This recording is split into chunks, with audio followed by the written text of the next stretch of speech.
Now that we're out there bowling, of course we want to knock them all down in the first shot, and that's called a strike. But more often than not, we get to take that second shot, throw at the pins that are left.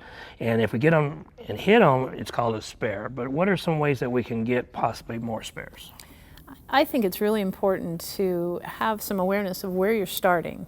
On your first shot as well as on your spare shot. And if you are leaving, pins on the deck, that's how you're able to determine which direction you want to move in order to convert the spare.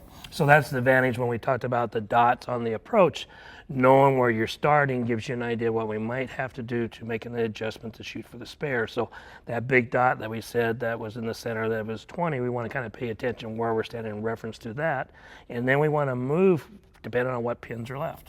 Right, so if you're leaving pins on the left side of the lane, so that could be the 7-pin or the 4-pin or the 2-pin, typically as a right-hander you're going to want to move right from your starting position to convert that.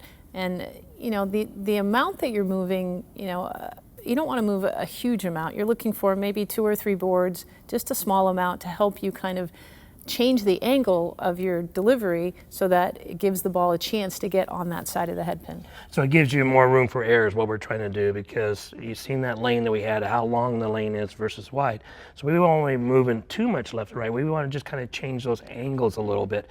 And I think you hit a key point over there that if you leave a pin on the left, you want to move right. And if you leave a pin on the right, you want to move left. And depending on how far that is off the center, it's going to be how far we're moving. So you're just creating angles that increase your percentage to be able to pick it up. Some of the keys we want to do is, like, if you leave a single pin, that becomes the key pin. But if there's more than one pin, there's got to be a pin that we want to key in on that we have to hit to be able to pick that spare. Right, so it's always going to be that key pin is the pin that's closest to you.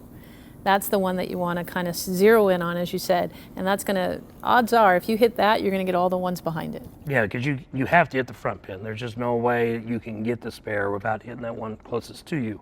So that's going to be a very important tip, is always hit the pin closest to you, and that is going to be your key pin.